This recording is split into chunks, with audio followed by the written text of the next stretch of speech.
This happened when I was about 14 to 15. I'm 19 now. I was in my house's basement, playing PlayStation absent-mindedly late into the night like I did often at the time. Being up until 3 to 4 a.m. was not unusual for me at the time. The way my house is structured is that it has a front door but also a second set of front doors. If you're down the driveway, the basement is by the second doors. As I was getting ready to log off for the night, I heard my dogs start going crazy from upstairs. They sometimes bark at nothing, a car passing in the night, or too much wind whipping past their window. However, as someone who listened to too many scary stories, that was more than enough for me. I went up the stairs and was about to go straight to my room when I caught a glimpse of movement out of the window. I looked through the window to my front yard but couldn't see anything. Suddenly I heard my dad yell, and a voice lower than his own, "Hey, can I help you?" This is what set me into pure adrenaline mode, and I stood frozen, staring out the window as my ears strained to hear the guy's response. I still got nothing before my dad continued, "Sorry, you have the wrong house. Get off the property." Here he comes back into sideline, and a man wearing a white sleeveless shirt and cargo pants. I watched as he walked off our front path and onto the street, then back onto the path. He was seemingly unsure of where to go or what to do. It was now I realized with utter dread I didn't lock the downstairs front door. I finally break my frozen spell and run back down the stairs and lock the front door. I take a deep breath and start back towards the stairs when I hear the door handle jiggling. I don't even look back. I book it to the top of the stairs into my parents' room. My dad had already called the cops. They arrived about a half hour later and seemingly picked up a man from an empty house down the street that was in the process of being sold. The following day, the newspaper told of an escaped convict from the max security prison here. Some sort of mix-up was made, and they let the wrong person out. They caught him luckily enough, but it didn't detail where. And that is how I both forgot and remembered my way through a creepy encounter. I used to work at a coffee place. We opened at 5 in the morning, but we were there at 4:30 to set up. We closed at 8 p.m. and left by 8:30 or 9. It depended when we finished on clearing up. One night a week was a deep clean session, so we'd leave closer to 9:30 or 10. I did my fair share of both opening and closing in my almost 4 years there, and definitely saw some pretty interesting folks in all that time, especially when opening. Lots of homeless people who were sadly mentally disabled or drug addicted. We were in a part of town that was not as nice as it used to be. One morning when I was opening myself, in my opening, barista were the only ones in the store. I was in the back of the store setting up some tills. She was in the front, brewing coffee and tea, and so on. Suddenly she started screaming bloody murder, and I grabbed a box cutter and ran to the front. She'd been cleaning a drain on the ground by the sink right next to the drive-through window. She'd bent down, but when she stood up again, there was a man with his face pressed up to the window, literally inches away from her, just through the glass. He was really dirty and messy, and for some reason he had a pink blanket wrapped around his shoulders. As my barista was screaming and crying, mostly shocked from how quickly he'd randomly appeared and how close he was to her, he started cackling like it was funny. I don't really know why, but that pissed me off so bad I didn't want to open the window, obviously, so I just told my barista to go into the back of this store, and I made eye contact with the guy through the window, scowled as hard as I could and pointed down the street and yelled off now. He looked totally taken aback at first, but then kind of stumbled away down the street. He lingered on the block for a long time, but eventually left for good. I kept an eye on him for a while and then went and calmed down my barista. Another time I was opening with a different barista. For reference, I'm an average-sized female, early 20s. This barista I was opening with is late 30s. Male. When we opened the store, we'd wait in the parking lot for the other person to get there, and then we'd walk into the store together. I arrived before him. When he got there, he parked a few spaces away. For me, his car is black and small, so it could be hard to notice in the dark and from a ways away. When I realized he was there, I got out of my car to meet him. He left his car, too, and was walking towards me when he suddenly started yelling, "Get that away from her," and running at me really fast. I heard footsteps run away from behind me and was willingly shocked. Apparently someone had been hiding behind my car waiting for me to get out. They hadn't noticed my coworker showed up and was scared off by him, thank God, because I didn't notice anyone was there. A few weeks later, though, when I was closing with a different barista, it happened again. My barista's partner was picking her up from work that night and was sitting in the parking lot since she got there a bit early. Luckily, my barista's partner was also a cop. She noticed someone was crouched hiding behind my car and called her partner to tell her to tell me what was going on. She then went to investigate and shoot the guy away. As soon as he saw her, he ran away again. My barista and her partner both walked me to my cars, though, just to be safe. So, yet 2 attempted kidnappings within 2 weeks was pretty creepy, all for $15 an hour. Go figure. For a bit of context, I need to explain how transportation works in the area where I live. So where I live, the public transportation is absolute. There is only one not very reliable public bus that takes you in and out of the residential area and is a long way walking, so the people in the residential area came up with a cab sort of system where you pay by the seat. So one of these cabs fits up to 4 people, and a little under a year ago, they decided to identify this cab with a sticker with a number that states that the car is part of the cab line. Also, drivers have to have an ID that has cab information. Now onto the story. A couple of times men have tried to give me a ride. I do my best to ignore them, but sometimes it's a little bit scary. The part of the residential area where I live is a bit isolated, so not a lot of cars or people go through there. I have to walk alone from my house to the cab line or bus stop. In one incident a couple of months ago, I was walking from my house to the stop and I was wearing headphones, so I wasn't paying that much attention. That was the first mistake on my part. My car pulled over next to me. This wasn't all that strange because I've been using this cab light for a while, and a lot of drivers know me. If they see me, they pull over, so I don't have to walk all the way to the stop. This driver stopped and asked me if I was going to a specific place. I said yes. I was going there. I got inside the car without checking the windshield for the ID number. That was the second mistake. Hesler alarm bells started going off in my head. First, the cars in the line tend to be older cars with no AC. This was a newer car, and when I got in, he locked the doors and turned on the AC. At this point, I finally realized this wasn't one of the cabs. I was in a car with a complete stranger. He began to ask me things like my name, exactly where I lived, and other arsenal things. I responded very vaguely, with my heart beating really fast. I was starting to panic, so I texted a friend my location and told them to call me ASAP. At this point, we were close to the destination and there was no sign. This car was slowing down and the guy was about to pass the stop. Then the call came through and I started to talk to my friend like he was my boyfriend. "Hey baby, I'm almost there, wait for me, and we'll go okay." My friend was really confused, but when the man heard my conversation, he suddenly stopped the car, saying, "Sorry, I was so entertained talking to you that I almost passed the stop. Maybe we could see each other again." Here he unlocked the car and I bolted out, barely saying anything. After that day, I became more aware of my surroundings, and I tend to only get inside the cabs at the stop unless I clearly see the ID of the car. A couple of my friends said that I was overreacting, but it still scared the out of me. Then today comes. I was walking from my house to the stop, no headphones on this time, and when I'm halfway there, a car starts driving slowly next to me. I keep on walking and the older man that was driving starts talking to me. "Are you Alicia's daughter? Do you live around here?"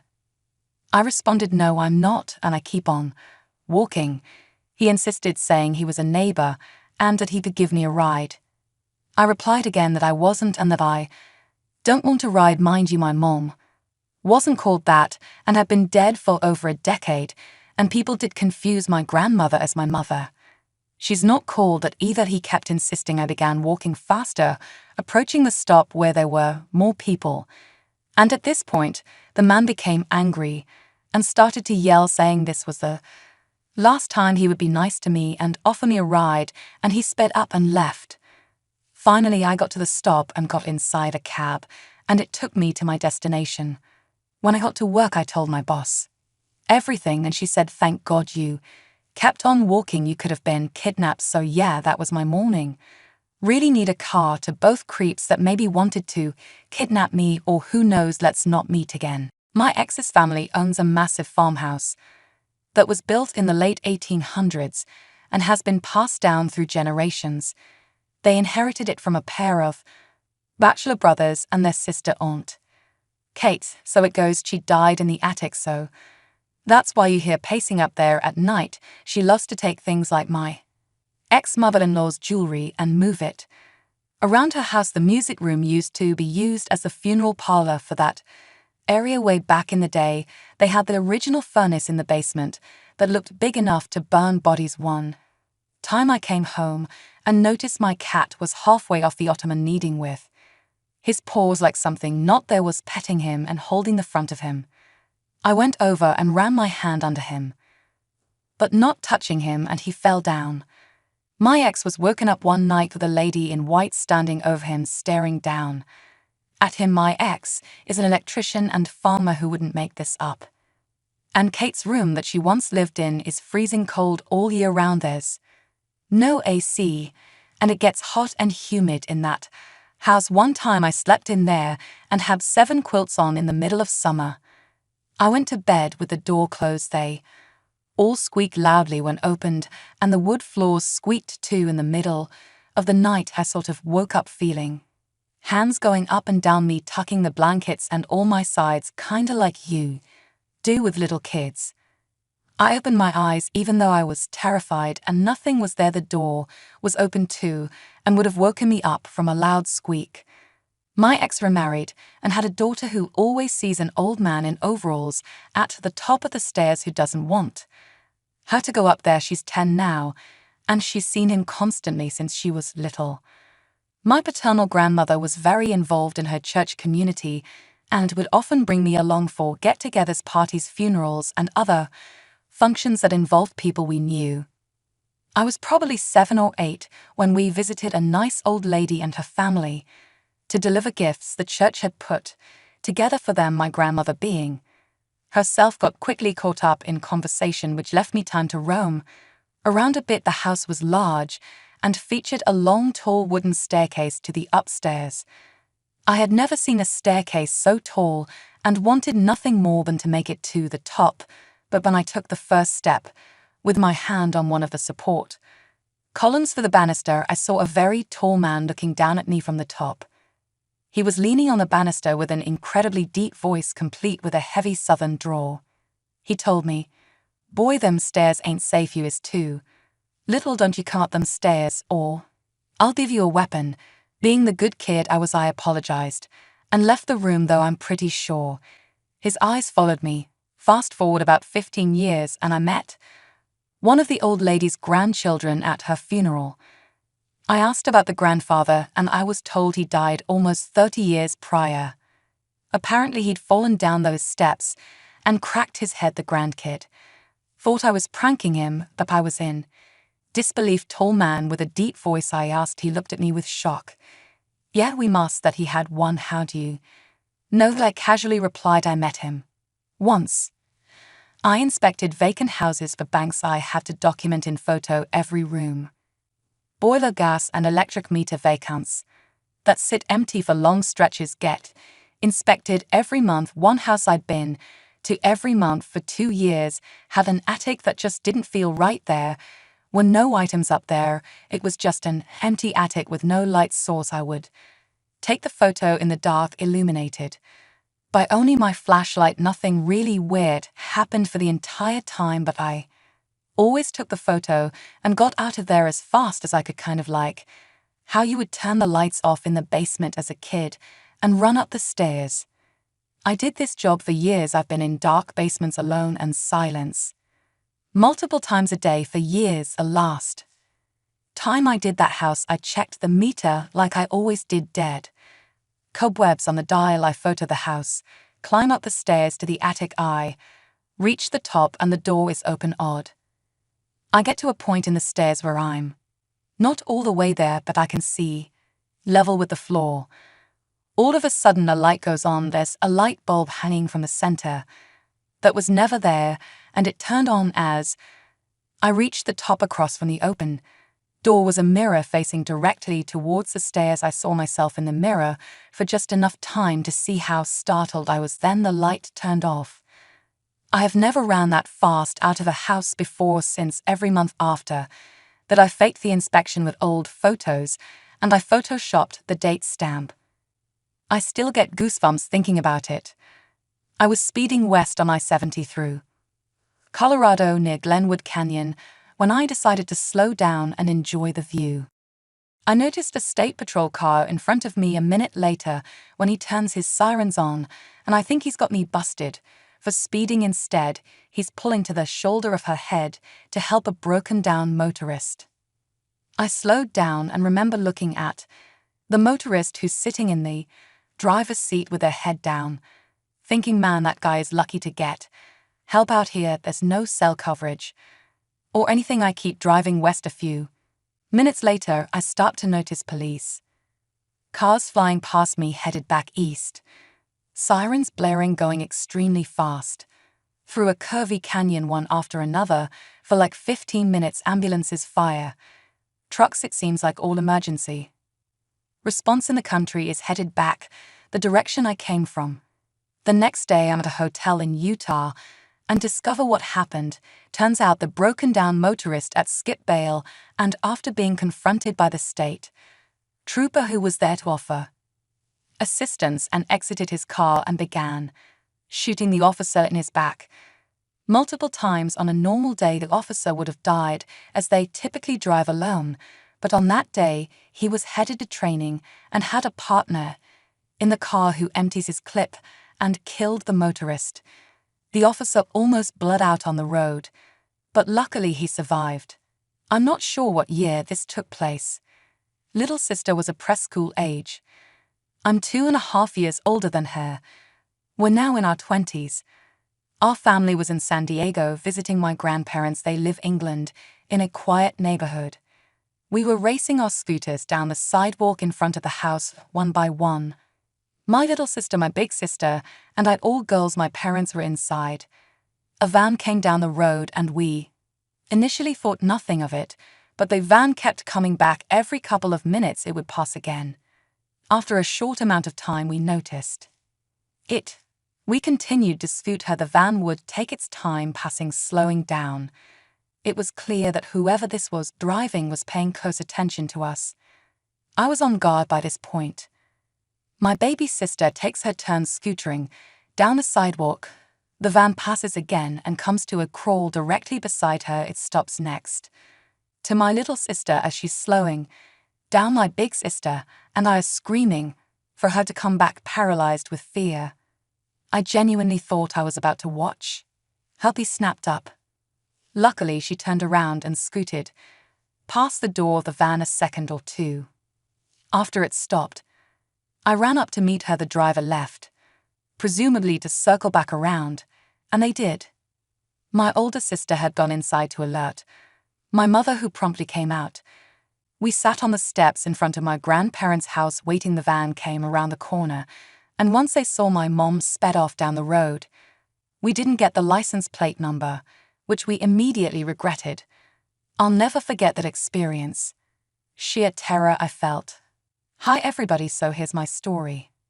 For context, I live away from home for school while my sister lives at a home with our parents. Both of our rooms faced the street and are right next to each other. I have a full-length mirror in my room opposite the window, so if I looked in the mirror, I'd see what was in the window. So around Thanksgiving of 2021, I just gotten home from school and was relishing my ability to stay up late, and so was my sister. After our parents went to sleep, I was just laying on my bed watching YouTube. I had my window blinds open, and for some reason I felt the urge to look up, so I look in the mirror. Outside, someone pops up from below the window and bangs on my window really hard 3 times and then sprints away. I'm shaking on the verge of tears. I run to my sister's room and explain what had happened. She is also shaken up, but we chalk it up to a dumb teenager. Just a few nights later at midnight, I see a text from my sister. It's sad. Did you hear that there was somebody in the window? I felt that same fear. I take my headphones off and begin to get up, and I hear 5 really loud bangs coming from my sister's room. I run over and she looks really shaken up. She says he just ran to the side of the house, the wall that's right next to my bed, and he banged on my wall, right where my head is. We were both frozen with fear. We made theories on who it was, but neither of us were the type to have enemies. There were no teenagers on our street. None of this made sense. Sometimes I feel that same chill in the air, and sometimes I think I hear banging. The fear of seeing a face in the window isn't as rare as many would hope. So I'm praying I never see this boy ever again. This encounter would have happened a little over 10 years ago, but I cannot 100 remember what year this was now, but it was sometime from 2011 to 2013. I'm a male, and I would have been about 26 to 27. The time I was frequently going out with my friends to bars and parties and hanging out until pretty late most weekends.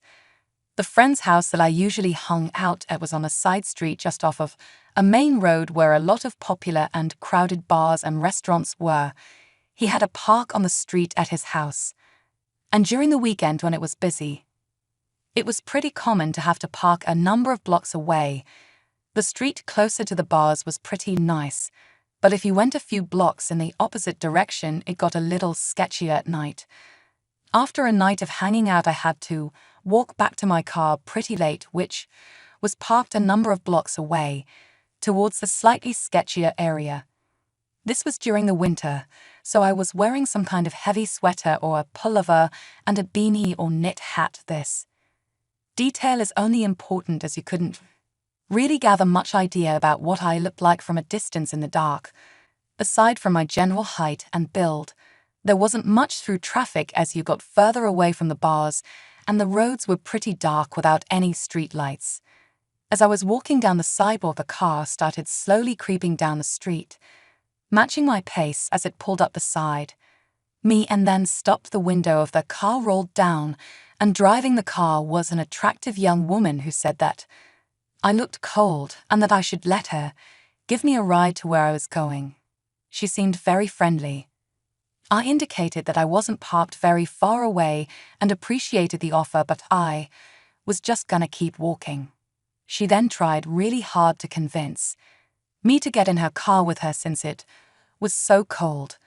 There was no small talk to establish any information about me to make sure I wasn't a weirdo, just asking me to get in the car pretty aggressively based on what I was wearing and how dark it was. There was no way she really could have had much idea about what I actually looked like to possibly find me attractive, and even if she did, I don't know many women who would pick up a male stranger after midnight when they're alone in their car. There were about 10 bars nearby she could have gone to if she just wanted to pick up a guy. There was no reason that I could think of that she would have to resort to driving around offering to pick up strangers. She continued to drive alongside me and offered me a ride again, which I declined, and kept going. I picked up my pace and she eventually drove off.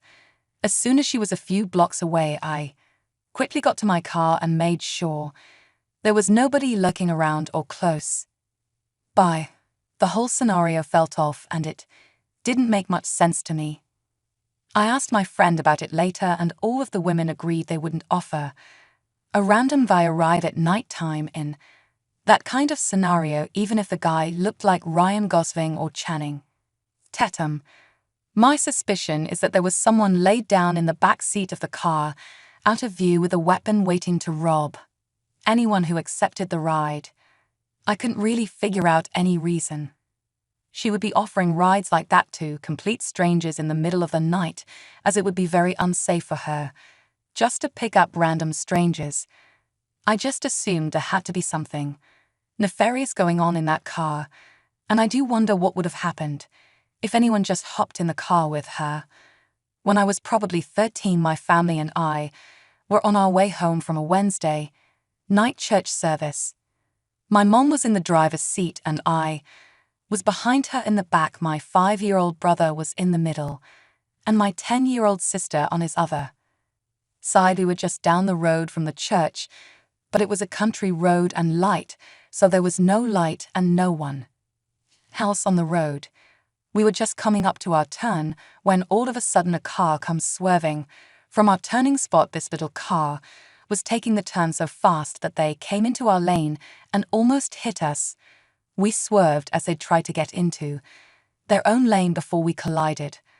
Unfortunately for them, they overcorrected and their car flipped and landed on the driver's side door in a ditch. My mom, of course, hits the brakes and immediately jumps out of the car to go help whoever was in there. She got about 3 steps away from our car and stopped dead in her tracks. My sister and I sitting there with our mouths hanging wide open, having no clue what to do. All I could think was, this isn't actually happening to us. This kind of stuff only happens in the movies. Why isn't my mom going to help the other person? It was summer, so we had all of our windows halfway down. I heard a person start yelling help from the inside, and my mom's starting to move again to help him. For some reason, she stops again in the center of the road. Another car flies up behind us, and the guy doesn't hesitate to jump out and run up to the crash to help. The man gets to the car and starts prying the passenger door open so the guy inside can get out. I could see my mom wants to run and help, but it's like she can't move from that spot. The Good Samaritan that pulled up behind us is able to get the door popped open. The guy from inside crawls out the door and gets into a frog-like crouching position on top of the car. At this point, my mom starts taking shuffle steps back to the car. When I look back at the guy, he has this crazy look on his face. He looks directly at our car and my mom and launches himself off the top of the car and hits the guy who was helping him. He starts running for our car. At the same time, my mom turns around and runs for our car. He must have known he couldn't get there before my mom did, because he changed directions and moves to the car behind. My mom jumps in and knocks our doors, just as the guy jumps in the empty driver's seat of the car behind us. He slams on the gas before he even closed the door and almost hits us, taking off a second time. Next thing we know, the guy who was just carjacked runs up to my mom's window and starts screaming and knocking on the window. My mom is, of course, shaken and doesn't want to roll down the window, so she settles for cracking it so we can understand what he's saying. He's yelling, asking us to call 911 because his phone was in the car along with his girlfriend. So, of course, my mom starts searching for a phone to call, but because she's so frantic from what just happened, she can't seem to find it. So I take a break from keeping my little brother and sister calm, and I dial 911 on my phone and hand it to her. While she's explaining what happened to the 911 operator, we hear a woman scream down the road. The man that was at our window takes off running, and a few minutes later comes back with a severely scraped-up woman in his arms. It turned out to be his girlfriend. My mama knocks the door at this point, and he sets her in the passenger seat. While we waited for the cops, the girlfriend told us that he noticed her while he was speeding off, and he tried to hit her, but she scratched and punched at him, and while trying to plead with him to stop the car, he kept coming at her and finally rolled down the window and pushed her out, going about 60. The cops finally showed up and talked to all of us to get our stories. While talking to one officer, he told my Mom that the man had shot and killed a man behind some apartment complex. That's why he was driving so fast and trying to get away. When we finally got home, we were all told to go to bed, but of course I wouldn't be able to sleep that night. So I went downstairs to talk to my mom. I worked up the courage to ask her why. She stopped running to the car when the other guy didn't. She told me that she had such a strong feeling that she should stay in the car with us, that it was almost like she could hear it when she heard him start yelling for help. She ran to help again. But just like the last time, she got that overwhelming feeling not to go to the car. To this day, I wonder what would have happened if my mom hadn't listened to that feeling. The man could have easily overpowered her and got into the car if she'd been any further away. I should also mention that the man was caught that night trying to steal my new car. He'd already ditched the car he stole from behind us, so the thing that really helped him get convicted was when the woman was fighting him off, she grabbed the wrap off of his head before falling out. She didn't know she did until the police got there and found it by where she was pushed. He did go to jail, but I was never informed of how long or anything else, and honestly I never cared to ask. As the shadows deepened and the last echoes of the chilling tale faded away, I hope you found yourself on the edge of your seat, heart racing with anticipation. Remember, darkness holds its own mysteries, waiting to be unraveled. If you want to listen to more spine-tingling stories like this, do subscribe to my YouTube channel. Your support means the world to me, and I can't wait to share more tales that will keep you up at night. Until next time, when we'll embark on another journey into the unknown, have a wonderful day ahead. And as always, hope you enjoy today's scary story.